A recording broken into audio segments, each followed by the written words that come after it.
이스라엘과 이란의 충돌이 격화가며 전면전 우려까지 나오고 있습니다. 트럼프 미국 대통령이 이스라엘 이란 분쟁에 미국이 개입할 가능성을 언급했는데요. 관련 내용과 이재명 대통령이 참석하는 G7 관련 내용까지 민정훈 국립외교원 미주연구부 교수와 함께 이야기 나눠봅니다. 안녕하십니까? 예, 안녕하세요. 예. 자, 이스라엘과 이란의 무력 충돌 이어지고 있는데요. 당분간 이 양측의 공방이 좀 이어지겠지요? 그렇습니다. 어쨌든 국경을 접하고 있지 않기 때문에 지상전이 이루어질 가능성은 크지 않고요. 그렇기 때문에 잘 아시는 것처럼 공습에 의해서 양측이 지속적으로 공격을 주고받을 거라고 예상을 하고 있고요. 이에 관련해서 네타냐후 이스라엘 총리가 분명하게 얘기를 했습니다. 자신들이 공격을 하는 목표는 두 가지다. 이란의 핵 능력과 미사일 능력을 제거하는 것이다. 이렇게 얘기를 했기 때문에 현재 이란 핵시설, 군사시설, 이제 에너지 인프라까지 이제 그 공습의 대상을 넓혀가고 있습니다. 네. 그렇기 때문에 이스라엘이 그러한 목표를 달성하기 위해서 공격 대상을 넓혀가고 있고 이에 대응해서 이란도 탄도미사일을 이용해서 드론과 함께 이용을 해서 이스라엘에 그 대응을 하고 있기 때문에 이러한 주고받기가 한동안 지속될 거다 이렇게 보고 있습니다. 네, 자 관련해서 저희가 현지 연결해서 한번 자세한 소식 들어보겠습니다. 전해드린 것처럼 이란과 이스라엘이 서로 주요 도시와 핵심 군, 에너지 시설들을 공습하면서 무력 충돌이 격화가는 양상을 보이고 있는데요. 양측 모두 물러날 뜻이 없음을 분명히 했는데 미국의 개입 여부가 변수로 꼽힙니다. 중동으로 가보겠습니다. 조수연 특파원. 네, 두파입니다. 네, 현재 상황 어떻습니까? 네, 이란과 이스라엘의 무력 충돌 나흘째 아침인데요. 사태가 진정될 조짐을 보이지 않고 있습니다. 새벽에도 이스라엘 텔아비브와 예루살렘에서 폭발음이 들렸는데 이스라엘군은 이란 미사일이 날아와 방공망이 작동했다고 밝혔습니다. 이스라엘 구조당국은 이란의 공격으로 각 지역에서 총 29명의 부상자가 확인됐고 이 가운데 3명이 중태라고 전했습니다. 이에 앞서 이스라엘군은 오늘 새벽 이란 중부의 지대지 미사일 기지를 타격 중이라고 밝혔습니다. 양측은 주로 새벽과 밤에 공습을 주고받다가 사흘째부터는 낮에도 한낮에도 미사일 공격을 벌이고 있습니다. 이스라엘은 이란의 핵시설뿐 아니라 핵심 에너지 시설과 국방부, 외무부 건물까지 노리면서 공습 범위를 전역으로 넓혔습니다. 이스라엘 전투기가 테헤란 상공을 공습하며 이란의 최고 정보 책임자 모하마드 카제미가 사망했다는 소식도 전해졌습니다.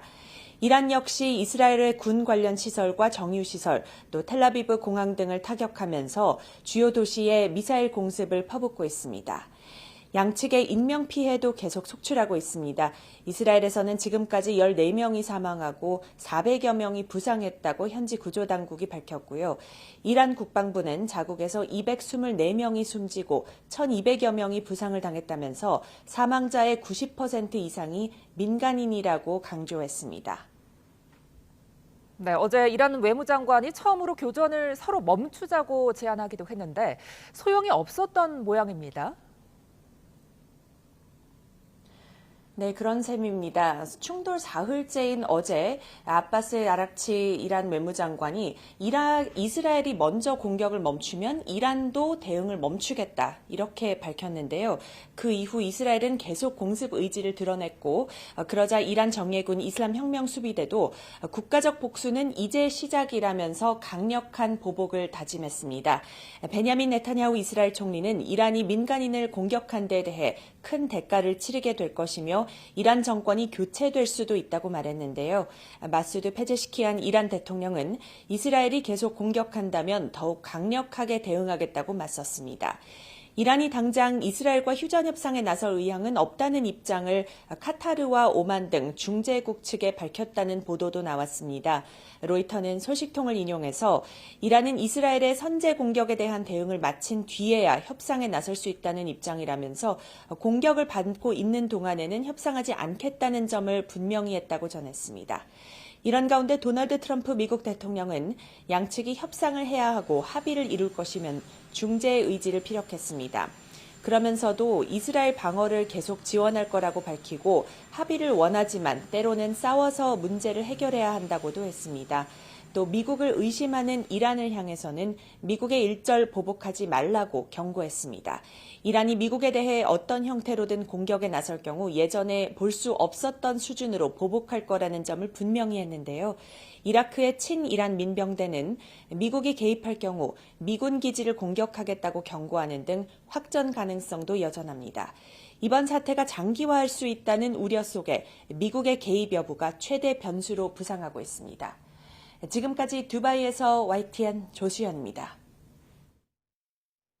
네, 계속해서 민정은 교수와 함께 이야기 나눠보겠습니다. 자, 조지현 기자 이야기를 들어보니까 민간인 사망자가 다수 나왔다는데, 그러니까 이스라엘의 방공망인 아이언돔도 뚫렸다는 거죠? 그렇습니다.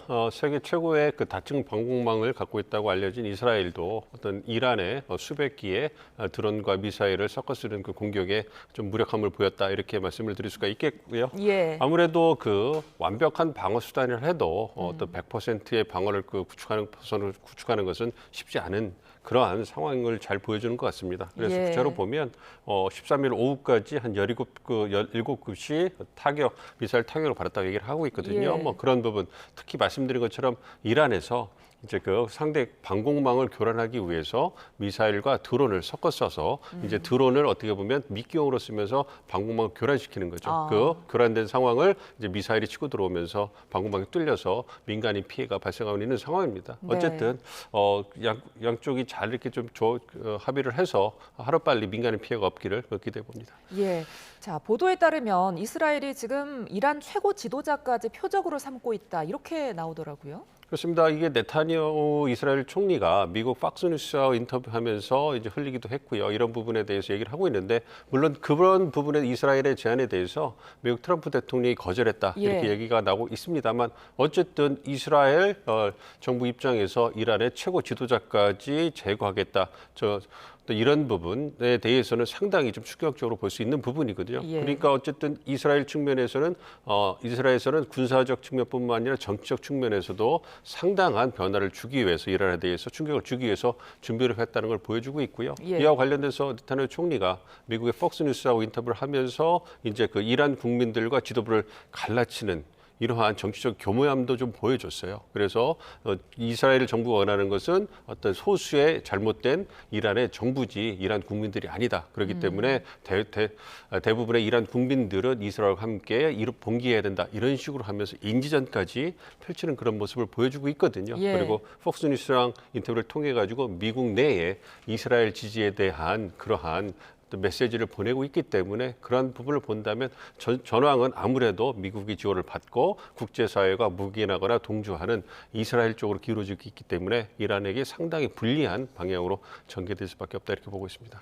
그렇다면 이스라엘은 왜 이런 전면전까지 무릅쓰면서 이란을 공격한 걸까요? 가장 중요한 것은 안보적 위협이죠. 그러니까 이스라엘의 가장 중대한 영내 위협은 이란입니다. 예. 그리고 이란이 지금 잘 알고 핵 능력과 미사일 능력을 개발하고 있고 특히 미사일 능력은 거의 최고 수준에 가깝다 이렇게 평가를 받고 있기 때문에 네. 이스라엘로서는 어떤 그런 부분에 항상 위협이 있었던 거고요. 특히 이번에 어떤 JCPO라고 그래서 이 미국과 이란 간의 어떤 핵 협상이 진행되고 있지 않습니까?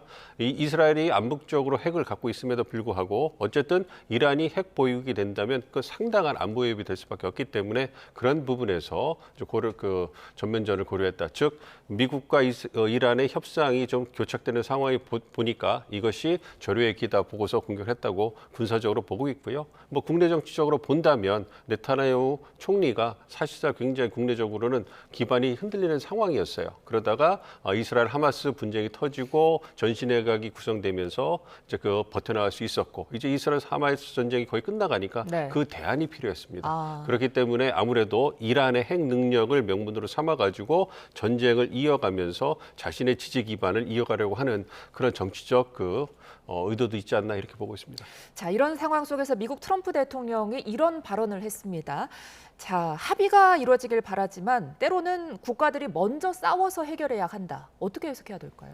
트럼프 대통령 입장에서는 그 협상을 통해서 이란의 핵 능력을 제거를 하든 이스라엘이 공습을 통해서 이란의 핵 능력을 제거하든 우선 그 협상을 통한 어떤 그 목표 달성을 선호하지만 그럼에도 불구하고 협상이 잘 진행되고 있지 않았기 때문에 그런 측면에서 이스라엘에 의한 어떤 이란의 핵 능력을 무력으로 제거하는 것도 나쁜 옵션은 아니다. 그리고 나서 이제 다시 이란과 미국이 핵 합의를 협상을 한다면 그렇다면 목표 달성을 이룰 수 있는 것이 아니겠느냐 이걸 보여주면서 그 명확하게 미국 트럼프 대통령이 원하는 것이 무엇인가를 전 세계에 보여준 거죠. 미국이 원하는 것은 이란의 핵 능력을 제거하는 것이고 이스라엘과 함께 어떠한 방법도 강구할 수 있다는 걸 보여줬기 때문에 그런 측면에서 상당히 강한 메시지가 이란에 갔을 거다 이렇게 생각하고 있습니다. 네. 그러면서 이제 미국은 이스라엘 방어를 계속 지원할 것이다 이렇게 밝혔는데 이렇게 되면 이스라엘이 미국을 좀 뒷배 정도로 생각하고 계속 공격을 더 감행할 가능성도 있을까요? 그렇습니다. 어쨌든 이스라엘이 이번에 이란을 공습할 수 있었던 것은 미국의 어떤 묵시적인 방관이 있었기 때문에 가능했다. 이 부분이 가장 설득력 있게 들리고 있거든요. 예. 그리고 지금 트럼프 대통령도 최근에 인정하셨잖아요. 어떤 그 미국이 어떤 그 이스라엘을 도와줬다. 그리고 이미 공격한다는 걸 알고 있었다. 이러한 부분을 다 인정을 했기 때문에 말씀해 주신 것처럼 이스라엘은 미국의 어떤 그 지지를 힘을 얻어서 지속적으로 원하는 것, 즉 핵 능력과 이란의 미사일 능력 제거하기 위해서 계획된 대로 공격을 할 것이다. 그렇기 때문에 한동안 그 이란과 이스라엘 사이에 어떤 그 주고받기 식의 공습은 불가피하다 이렇게 보고 있습니다. 네, 이렇다 보니까 이란은 미국의 책임론을 제기하고 있습니다.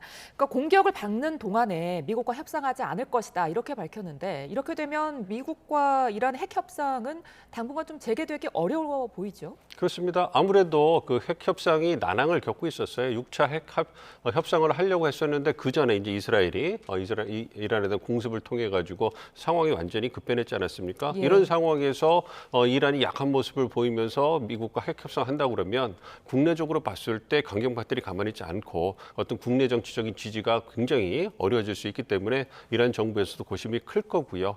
뭐 그런 측면에서 그리고 무엇보다도 감정이 많이 상했지 않습니까? 예. 미국의 어떤 지지를 받아서 묵시적인 반관에 의해서 이스라엘이 이란을 갖다가 공습했기 때문에 그런 측면에서 지금 바로 협상에 나가는 것은 국민적 공감대가 감정적인 측면에서 이루어질 수 없기 때문에 어려운 옵션이다 보고 있습니다. 자, 그러면서 이제 트럼프 대통령이 이 두 국가 사이에 중재자로 나설 수 있다 이런 메시지를 내기도 했는데 또 거기에 덧붙여서 푸틴과 전화 통화를 했다 이렇게 이야기를 하기도 했더라고요. 실제 개입 가능성은 얼마나 보세요?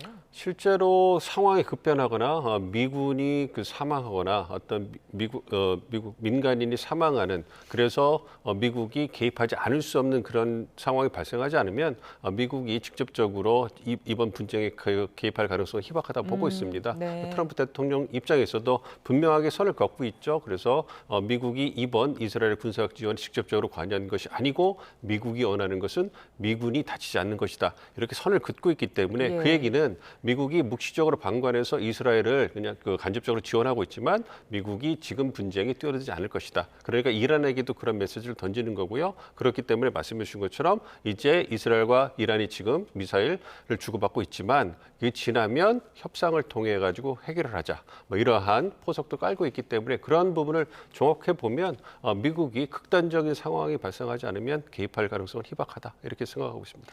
푸틴 대통령도 지금 양국과 친하다는데 푸틴이 어떤 역할을 할 수 있을까요? 푸틴 대통령 입장에서는 이번에 트럼프 대통령과의 어떤 통화를 통해서 이스라엘의 어떤 공습에 대해서 비판을 하고 예. 그리고 이 분쟁을 해결하기 위한 그런 로드맵을 러시아가 갖고 있기 때문에 필요하면 개입할 수 있다 이런 얘기를 하고 있습니다만 예.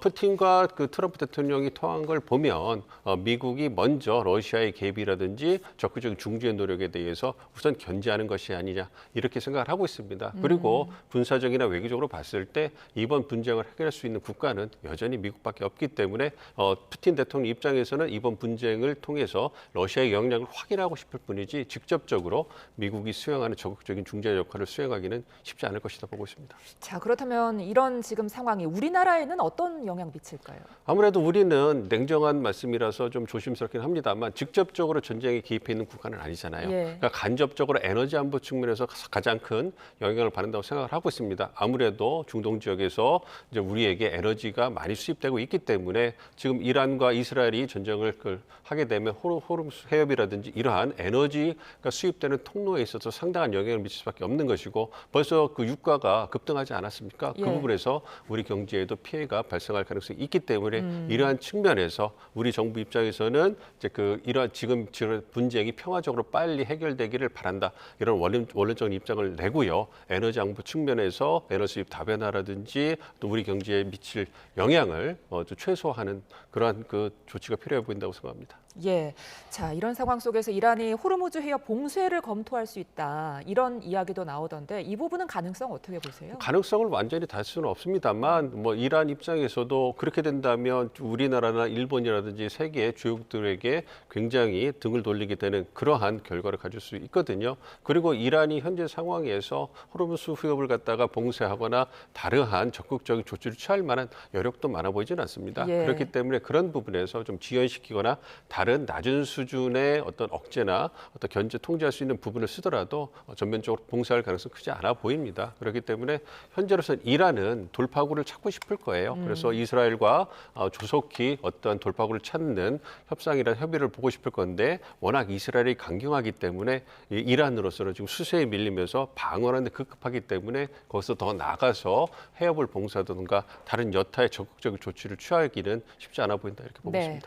자, 만약에 호르무즈 해협이 봉쇄가 된다면 유가가 이제 급등할 텐데 우리나라가 특히 중동 원유를 많이 수입하잖아요. 그렇게 되면은 우리도 경제적 타격이 크게 되는 거잖아요. 그렇습니다. 그렇지만 현재로서는 전쟁이 단기간에 끝난다는 그러한 가정을 해본다면 예. 한 달 내에 끝나거나 두 달 내에 끝난다 한다면 우리 정부가 비축하고 있는 그러한 에너지 자원이 한 6개월 정도는 비축돼 있기 때문에 그런 가격 상승을 최소화할 수 있지 않을까 기대를 하고 있습니다. 물론 가격이 올라가는 부분을 완전히 통제할 수는 없겠습니다만 최소화해서 우리 경제에 미치는 영향을 좀 줄이려고 노력할 수 있을 것이고요. 이와 더불어서 미국으로부터 수입을 늘린다든지 다른 부분으로부터 어떤 그 공급망을 다변화하는 그러한 즉각적인 위기 대처 프로토콜에 의해서 그런 부분을 가동시킨다면 우리 경제에 대한 피해를 최소화할 수 있지 않을까 이렇게 기대를 하고 있습니다. 예. 자, 마침 G7 정상회의를 앞두고 있는데 혹시 G7 정상회의에서 이번 충돌이 긴급 의제로 논의될 가능성은 어떻게 보세요? 최근에 언론 보도를 보면 현재의 분쟁이 G7 정상회의에서 주요 의제로 논의가 될 것이다. 그렇기 때문에 다른 주요 의제로 거론됐던 부분들이 논의될 시간이 줄을 것이다. 이런 얘기를 하고 있는데요. 논의는 될 거라고 생각을 하고 있습니다만 과연 합의점을 찾아서 G7 정상들이 하나의 목소리를 낼 수 있을까? 이 부분에 대해서는 이제 좀 우려를 갖고 있습니다. 왜냐하면 미국이라든지 여차 정상들이 갖고 있는 이해관계가 다르기 때문에 조속한 해결을 촉구한다. 이 정도의 원론 수준에 그치는 반응이 나올 수 있지 않을까 생각하고 있습니다. 네. 자, 오늘 이재명 대통령이 G7 정상회의 참석을 위해 출국합니다. 역대 대통령 중에 가장 빨리 정상 외교 무대에 서는 건데요. 전 세계 이목을 쏠린 캐나다 현지에 YTN 취재진이 먼저 도착했습니다. 자, 취재 기자 연결해 보겠습니다. 강진원 기자. 네, 캐나다 캘거리에 나와 있습니다. 네, 강 기자. 현지 시각 기준 이 대통령의 G7 정상회의 첫날 일정 그곳에서 진행되는 거죠? 네, 맞습니다. 제가 있는 캐나다 캘거리의 현재 시각은 15일 밤 10시가 조금 넘었습니다. 이재명 대통령은 이곳 시각 기준으로 내일, 그러니까 16일 오후에 여기에 도착할 예정입니다. 참모진과 통역, 수행원 등을 포함해서 모두 100여 명이 동행할 예정인데요. 저를 비롯한 한국의 일부 언론사 취재진은 보시는 것처럼 민항기 편으로 하루 먼저 도착해서 취재를 시작했습니다. 이 대통령이 현지 시각으로 내일 오후 이곳에 오면 첫날엔 바로 빡빡한 일정이 시작됩니다. 우리와 함께 초청받은 다른 나라 정상들과 양자회담이 잇따라 열립니다. 이번 G7 정상회의엔 우크라이나와 호주, 멕시코 등이 초청됐는데요. 대통령실은 이 대통령이 젤렌스키 우크라이나 대통령과도 만날 가능성이 있다고 보고 관련 준비도 하고 있습니다. 네, 이른바 빅데이. 빅데이는 캐나다 현지 시각으로 모레, 그러니까 17일이죠? 네, 맞습니다. 이 대통령은 현지 시각으로 캐나다 방문 이틀째인 17일에는 G7 정상회의 장소로 이동합니다. 제가 있는 이곳 캘거리에서 100km가량 떨어진 카나나스키스라는 곳인데요. 캐나다 로키 산맥 중심부에 있는 대표적인 휴양지입니다. 이 대통령은 초청국 공식 환영식에 이어서 업무 오찬을 겸한 확대 세션에 참석합니다. 에너지 안보를 주제로 열리는 이날 회의에서 이 대통령은 에너지 공급망 다변화와 AI 에너지 연계 등에 대해서 발언할 예정입니다. 더 큰 관심은 확대 세션 전후로 예상되는 주요국 정상과의 양자회담에 쏠려 있습니다. 만남의 형식과 시간 등은 아직 유동적인데 이 대통령이 트럼프 미국 대통령과 이시바 일본 총리를 처음으로 대면할 가능성이 큽니다. 미국과는 관세 협상과 방위비 분담금, 북핵 문제 등 여러 현안이 산적해 있고요. 올해 한일 수교 60주년을 맞은 일본과는 과거사 문제 해결과 미래지향적 한일 관계 정립 등이 숙제로 남아 있습니다. 대통령실은 이번 G7 정상회의가 비상계엄 사태 이후 6개월여간 멈춰있던 정상외교의 복원을 의미한다고 평가했습니다. 또 국익 중심의 실용외교를 적극적으로 추구하는 계기가 될 거라고 기대했는데요. 실제 어떤 성과로 이어질지 주목되고 있습니다. 지금까지 캐나다 캘거리에서 YTN 강준원입니다. 네, 현지 취재 기자까지 연결해 봤습니다. 자, 이번 G7 정상회의에서 미국이나 일본과 정상회담이 성사될지 이 부분이 가장 주목이 되는데 어떻게 전망하십니까? 가능성이 크지 않을까 보고 있습니다. 우리 정부에서 한미 정상회담, 한일 네. 정상회담을 개최하기 위해서 많은 노력을 기울였고요. 거의 접점을 찾은 걸로 알고 있기 때문에 약식이지만 네. 우리 대통령께서 트럼프 대통령하고 이시바 총리와 직접 대면하는 그런 만남이 성사될 거라고 생각을 하고 있습니다. 예. 그렇지만 다자회의 계기에 열리는 약식 정상회담이기 때문에 시간이 30분에서 1시간 정도밖에 되지 않을 거예요. 그렇기 때문에 주요 의제에 대해서 심도 있는 논의를 하기보다는 상견례를 통해서 상호 두 정상 간에 신뢰를 쌓을 수 있는 토대를 마련하고요. 이걸 해서 그다음에 주요 현안에 대해서 정상이 갖고 있는 입장을 확인하고 향후 협력을 하자는 원론적인 공감대를 형성하는 데서 이제 마무리되지 않을까 이렇게 예상을 하고 있습니다. 예. 자, 한미 정상회담 성사 여부가 가장 중요할 텐데 만약에 회담이 열린다면 뭐 관세나 방위비 부담 문제 등 어떤 주요 현안들이 논의될 걸로 예상이 되잖아요. 우리는 어떤 대책이 필요할까요? 아무래도 현안이 산적해 있죠. 네. 외교안보 측면에서 방위분담금이라든지 주한미군의 전략성 유연성 문제도 있고요. 무엇보다도 경제통상 부분에서 관세 협의, 이거는 트럼프 대통령이 이재명 대통령과 처음 통화하실 때도 언급했던 의제이기 때문에 이 부분에 대해서는 분명하게 입장을 주고받는 것이 필요하지 않을까 생각을 하고 있습니다. 그리고 네. 북핵 문제도 현재 트럼프 대통령이 친서 외교를 통해 가지고 북한과 어떤 정상회의를 재개하려는 움직임을 보이고 있잖아요. 그 예. 부분에 대해서 우리 대통령께서 어떤 노력을 취하하면서 함께 적극적으로 북핵 문제 해결을 위해서 노력하자. 그 과정에서 한국도 적극적인 노력을 하겠다. 소통을 이어가자. 이런 입장을 보이실 거고요. 그래서 관세비 부분에 있어서는 우리가 적극적으로 준비를 하고 있으니 이제 7월 8일까지는 시간이 촉박하니 좀 더 유예를 할 수 있다면 유예를 하고 기간을 좀 연장해서 적극적 논의를 하자. 그걸 위해서 노력을 하고 있고 내가 보증할 수 있다. 뭐 이러한 부분을 통해 가지고 정상 간의 공감대를 통해 가지고 뭔가 실무 협의를 위한 공간을 마련해 주는 것, 그리고 방위 분담금이라든지 어떤 전략적 유연성 문제는 한미 동맹의 중요성을 강조하면서 어떤 우리의 입장을 전달해서 향후 논의가 될 때 어떤 양국 간의 군사적인 협력이라든지 안보 협력에 있어서 차질이 생기지 않도록 그런 방향으로 이끌어가는 토대를 만드는 것이 중요하다 이렇게 보고 있습니다. 네. 자, 끝으로 이 질문 한번 드릴게요. 이번 회의에서 우리가 기대해 볼 수 있는 실질적인 성과는 어떤 게 있을까요? 가장 중요한 거는 전 세계 정상회의가 여기 우리의 한국이 돌아왔다. 즉 예. 한국의 정상회의가 복원됐다는 것을 전 세계에 알리는 게 가장 중요합니다. 예. 말씀드린 것처럼 다자회의 계기에 우리가 옵저버로 참석하는 거기 때문에 실질적인 성과를 내기는 어렵습니다. 그럼에도 불구하고 지난 6개월간의 정치적 공백이 있었기 때문에 예. 그 부분에서 우리 대통령께서 세계 주요 정상들을 억가를 나란히 하면서 한국이 돌아왔고 한국 민주주의가 돌아왔고 정상회의가 돌아왔다는 걸 보여주는 게 가장 중요하고요. 이와 더불어서 이번에 경제, 기술 이런 현안들이 많이 논의가 됩니다. 그리고 G7 국가들이 기술 선진국이기 때문에 예. 이 부분에서 에너지 공급망이나 AI 같은 이런 부분에서 한국이 돌아와서 적극적인 역할을 다시 수행할 거다. 이런 입장을 확인해서 통해서 향후 협력을 확대하는 토대를 만드는 게 중요하다 이렇게 보고 있습니다. 알겠습니다. 오늘 여기까지 듣겠습니다. 지금까지 민정훈 국립외교원 미주연구부 교수와 함께했습니다. 고맙습니다.